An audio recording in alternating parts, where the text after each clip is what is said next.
శ్రీకాకుళం జిల్లాలో కోట్ల విలువైన భూమి కాజేయాలన్న కుట్ర భగ్నం. భూ కబ్జా ముఠా గుట్టు రట్టు చేసిన శ్రీకాకుళం రూరల్ పోలీసులు 8 మంది అరెస్ట్.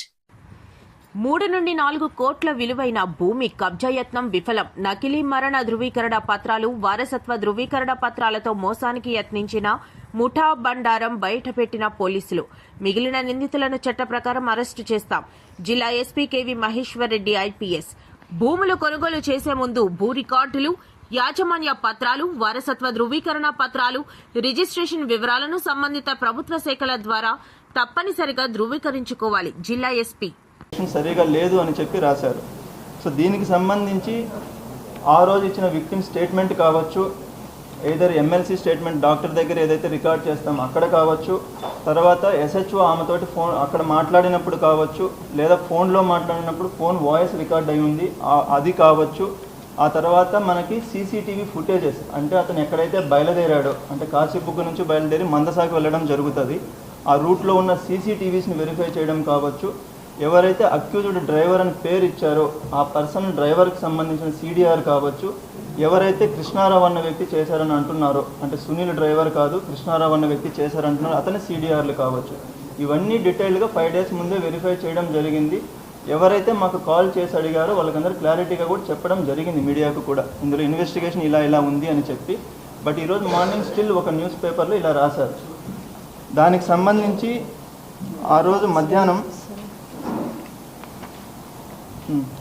మధ్యాహ్నం మనకి ఈ కాశీబుగ్గ లిమిట్స్లో ఈ ఎక్కడది కోసంగిపురం విలేజ్ ఏరియా ఏదైతే ఉందో అక్కడ నుంచి సునీల్ అన్న వ్యక్తి ఒక రెడ్ కలర్ ఆటోలో సిమెంట్ బ్రిక్స్ని తీసుకొని మనకి మందసాకి బయలుదేరడం జరుగుతుంది, వాళ్ళ ఊరికి బయలుదేరడం జరుగుతుంది. ఎప్పుడైతే మనకి హైవేకి దిగి ఒక జంక్షన్ ఉంటుంది, పితాతోలి జంక్షన్, అక్కడికి వెళ్ళినప్పుడు ఎదురుగా మనకి ఒక స్కూటీ వస్తే అక్కడ యాక్సిడెంట్ జరుగుతుంది. ఆ యాక్సిడెంట్కి సంబంధించి ఆ సీన్లో ఇప్పుడు మీరు ఇది చూడొచ్చు. ఇతను మనకి పలాస నుంచి బయలుదేరిన టైంలో సీసీటీవీ ఫుటేజ్లో ఉన్న ఒక ఫోటో, ఒక శాంపుల్, ఇది ఫుటేజ్ కూడా అక్కడ ఉంది, అది మీరు తీసుకోవచ్చు. ఓకే, ఇక్కడ మనకి పలాసలో మధ్యాహ్నం 1 గంట తర్వాత బయలుదేరుతారు. ఆయన బయలుదేరిన తర్వాత మనకి యాక్సిడెంట్ స్పాట్ ఏదైతే ఉందో, యాక్సిడెంట్లో జరిగినప్పుడు ఆ విక్టిమ్ ఎవరైతే ఉన్నారో, చనిపోయిన వెంకటరమణ అన్న వ్యక్తి ఎవరైతే ఉన్నారో ఆ వ్యక్తిని ఇంకొక వ్యక్తి పక్కకి తీసుకొని వెళ్తూ ఉంటాడు. అంటే ఎక్కడైతే యాక్సిడెంట్ జరిగిందో ఆ స్కూటీలోంచి కింద పడిపోతే అక్కడ నుంచి తీసి ఆటోలో ఎక్కిస్తున్నట్లు ఇక్కడ ఒక ఫోటో, ఇది పోలీస్ తీసింది కాదు, అక్కడ ఉన్న పబ్లిక్ తీసిన ఫోటోనే. ఈ ఫోటో కూడా మీరు చూడొచ్చు. ఇక్కడ సేమ్ అదే పర్సన్ని ఆటో ఎక్కించడం జరుగుతుంది. ఇంకొక ఫోటో ఉంటుంది కదా బాబు, క్లియర్గా అతను ఉంటాడు కదా, ఇది కాదు ఇంకొక ఫోటో ఉంటుంది, స్ట్రైట్ నిల్చో ఉన్న ఫోటో ఉంటుంది, అది కూడా ఒకసారి తీసుకుంది. సో ఇక్కడ ఎవరైతే ఇంకొక పర్సన్ ఎక్కిస్తున్నారో ఈ పర్సనే సునీల్, ఆ ఆటోని డ్రైవ్ చేసిన వ్యక్తి. ఇక్కడ ఎవరైతే షార్ట్ వేసుకొని టీ షర్ట్ వేసుకొని ఉన్నారో ఆ వ్యక్తి, మీరు అక్కడ కూడా డిస్ప్లేలో కూడా చూడొచ్చు. తర్వాత ఇతను సీడీఆర్ వెరిఫై చేసినప్పుడు మధ్యాహ్నం ఇక్కడ 12:57కి మనకి కాశీబుగ్గలో బయలుదేరుతారు. యాక్సిడెంట్ జరిగే టైం మనకి 1:40 అవుతుంది, 1:35, 1:40 మధ్యలో యాక్సిడెంట్ జరుగుతుంది. ఆ యాక్సిడెంట్ జరిగిన తర్వాత ఆ స్పాట్ నుంచి ఎక్కడైతే మనకి టవర్ లొకేషన్ సీడీఆర్లో వస్తుందో ఆ యాక్సిడెంట్ స్పాట్ నుంచి కృష్ణారావు అన్న వ్యక్తికి ఫోన్ చేస్తాడు. అతను 2 కాల్స్ ఉంటాయి, ఒక కాల్ 30 seconds, ఒక కాల్ 35-40 seconds ఉంటుంది. ఆ కాల్స్ చేసిన తర్వాత కృష్ణారావు అన్న వ్యక్తి మందసాలో వాళ్ళ విలేజ్లో ఉంటాడు. అక్కడ నుంచి బయలుదేరి అతను బైక్లో అదే రూట్లో ఒక బైక్ ఎక్కేసి హరిపురం రావడం జరుగుతుంది, హరిపురం హాస్పిటల్కి రావడం జరుగుతుంది. ఇది కూడా ఆ దారిలో ఉన్న పెట్రోల్ బంక్లో ఒక సీసీటీవీ ఫుటేజ్, ఆ ఫుటేజ్లో ఉన్న కాపీ ఇది. యాక్సిడెంట్ జరిగినప్పుడు ఆ వ్యక్తి మందసాలో ఉన్నాడు, కృష్ణారావు అన్న వ్యక్తి. యాక్సిడెంట్ చేసిన వ్యక్తి ఎవరైతే కేసు పెట్టారో సునీల్ అన్న వ్యక్తి యాక్సిడెంట్ స్పాట్లో ఉన్నారు. బ్రిక్స్ ఫ్యాక్టరీలో సీసీటీవీ ఫుటేజ్ కూడా మీకు చూపిస్తారు. అక్కడ single person red colour auto ఏదైతే ఉందో అదే ఆటోలో సునీల్ అన్న వ్యక్తి లోడ్ చేసుకుంటాడు బ్రిక్స్ని లోడ్ చేసుకొని సిమెంట్ బ్రిక్స్ని అక్కడ నుంచి బయలుదేరడం జరుగుతుంది. ఇప్పుడు ఒకసారి ఈ ఫోటో, ఇది కాదమ్మా ఇంకోటి, ఇద్దరు కనిపించేది. ఇప్పుడు ఈ ఫోటో కూడా చూడొచ్చు మీరు. ఇందులో ఎవరైతే అక్కడ మీకు ఆ ఫుటేజ్ కూడా మీకు అక్కడ డిస్ప్లే చేస్తున్న ఫుటేజ్ కూడా ఉంది, మీరు అక్కడ చూడొచ్చు. అది బ్రిక్స్ ఫ్యాక్టరీలో ఒక ఆటో వచ్చి అక్కడ లోడ్ చేసుకోవడం జరుగుతుంది. అక్కడ సింగిల్గా ఒక పర్సన్ దిగుతాడు, ఒక పర్సన్ నడుచుకొని వస్తాడు, లోడ్ చేసుకుని ఒకే పర్సన్ మళ్ళీ లోపలికి ఆటోలోకి వెళ్ళి డ్రైవ్ చేసుకొని వెళ్తారు. యాక్సిడెంట్ స్పాట్లో ఎవరైతే ఇక్కడ మీరు టీ షర్ట్ షార్ట్ వేసుకొని ఉన్నారో ఓకే, ఆ వ్యక్తి ఆ పర్సన్ ఆటోలో ఎక్కించడం కూడా మీరు చూడొచ్చు. దిస్ ఈజ్ లైక్ ఒక యాక్సిడెంట్ జరిగింది, ఒక డ్రైవర్ ఉన్నారు, ఎదురుగా ఒక స్కూటీ వచ్చింది, స్కూటీలో 2 పర్సన్స్ ఉన్నారు, ఒక లేడీ ఉన్నారు, ఒక జెంట్ ఉన్నారు. ఆ వెంకటరమణ అన్న వ్యక్తి అక్కడ ఇంజురీస్తో పడి ఉన్నారు, అతను హాస్పిటల్ తీసుకెళ్ళడం జరుగుతుంది, అక్కడ చనిపోతాడు. ఇప్పుడు టవర్ మనకి సీసీటీవీస్ చూసినప్పుడు, సిడిఆర్స్ చూసినప్పుడు సీసీటీవీలో సింగిల్ పర్సనే ఉన్నాడు. మనకి అక్కడ నుంచి ఎవరిపైన అయితే అలిగేషన్ వస్తుందో అతను మందసా నుంచి బయలుదేరి అదే టైంలో హరిపురం రావడం జరుగుతుంది. బికాస్ ఇతను కాల్ చేసిన తర్వాత బయలుదేరుతాడు అతను. మనకి యాక్సిడెంట్ స్పాట్లో ఫొటోస్ కూడా క్లియర్గా ఉన్నాయి.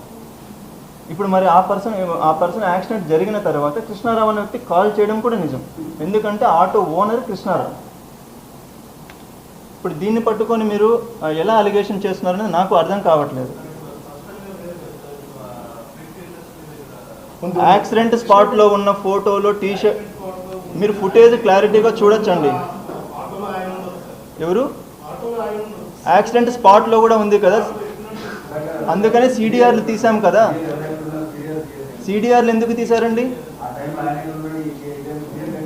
యాక్సిడెంట్ జరిగిన టైంలో మీరు అలిగేషన్ చేసిన కృష్ణారావు అన్న వ్యక్తి కావచ్చు, సునీల్ అన్న వ్యక్తి కావచ్చు, ఎక్కడ ఉన్నారు వాళ్ళిద్దరు?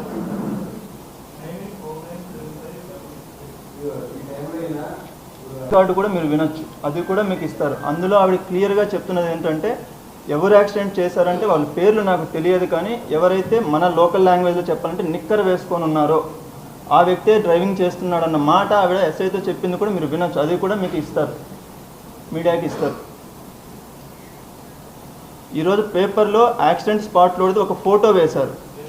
ఆ ఫోటోలో ఏం చేశారంటే, ఎవరైతే ఇంజురీ పర్సన్ ఎక్కించిన ఫోటో ఉందో ఈ క్రాప్ చేసి ఓన్లీ అతని వరకే వేశారు. పక్కన ఎవరైతే ఎక్కిస్తున్నారో అతనికి హెల్ప్ చేస్తున్నారో ఆ ఫోటోనే లేదు పేపర్లో, పెట్టింది కాదు, అది క్రాప్ చేసింది. I can prove that. టెక్నికల్గా ల్యాబ్కి పంపించి అది క్రాప్ చేసి పెట్టిన ఫోటో అని చెప్పి వీ విల్ ప్రూవ్ దట్, క్లియర్గా చెప్తున్నాము.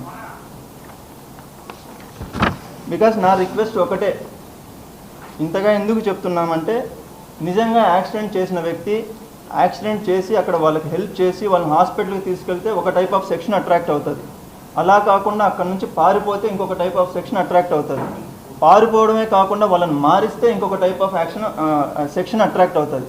అంతేగాని ప్రతి యాక్సిడెంట్కి ప్రతిలా ఒకే సెక్షన్ ఎక్కడా ఉండదు. మన బిఎన్ఎస్ చట్టము అందుకనే అన్ని సెక్షన్స్ ఉన్నాయి. ఒక్కొక్క క్రైమ్కి ఒక్కొక్క టైప్ ఆఫ్ అఫెన్స్ ఉంటుంది, దానికి సంబంధించి దానికి తగ్గట్టు పనిష్మెంట్ ఉంటుంది. ఇక్కడ ఆ వ్యక్తి ఎవరైతే యాక్సిడెంట్ చేసిన వ్యక్తి సునీల్ అన్న వ్యక్తి ఉన్నాడో అతని ఆటోలో హాస్పిటల్కి తీసుకెళ్ళాడు. ఆ ఫుటేజ్ కూడా ఉంది, హాస్పిటల్ ఫుటేజ్ కూడా ఉంది.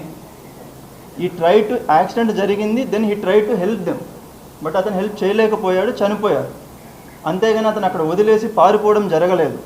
మీరు ఎవరిపైన అయితే ఓనర్ పైన అలిగేషన్ చేస్తున్నాడో ఆ ఓనర్ ఆ టైం ఏదైతే ఉందో యాక్సిడెంట్ జరిగిన టైంలో మందసాలో ఎక్కడ వేరే మందసా పోర్ట్ అని ఏదైతే ఉందో ఆ లొకేషన్లో వస్తున్నారు.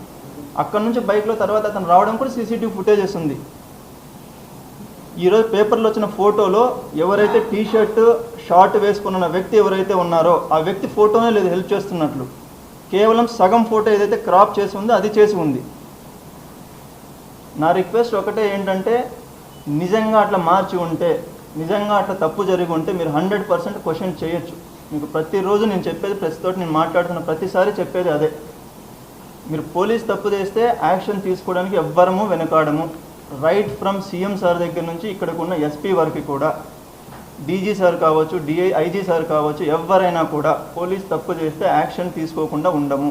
100% యాక్షన్ తీసుకుంటాం తప్పు జరిగితే.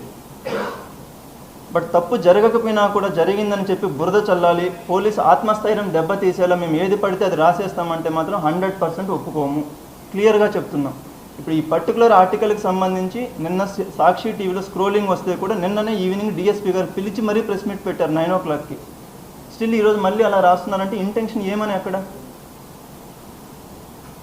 We are going to fight this particular case legally. ఖచ్చితంగా లీగల్ కేసు రిజిస్టర్ చేస్తాము, లీగల్గా నోటీసెస్ సర్వ్ చేస్తాము. మీరు దీన్ని మీ దగ్గర, ఇప్పుడు మా దగ్గర ఉన్న ఎవిడెన్స్ మొత్తం మా ఇన్వెస్టిగేషన్లో ఏమొచ్చిందో అది చెప్తున్నాం. ఒకవేళ మా ఇన్వెస్టిగేషన్ తప్పు అయితే మీరు క్వశ్చన్ చేయండి, 100% క్వశ్చన్ చేయండి. We're not running away from that. But అలా అని చెప్పేసి ప్రతిదానికి ఇలా రాసేస్తాము అని చెప్పేస్తే పోలీసుల్ని పని చేయనీయకుండా అడ్డం పడుతూ వాళ్ళ ఆత్మస్థైర్యాన్ని దెబ్బతీసేలా, కింద స్టాఫ్ని మీరు దెబ్బతీసేలా మాత్రం రాస్తే మాత్రం అది భావ్యం కాదు. వెరీ క్లియర్గా చెప్తున్నాము.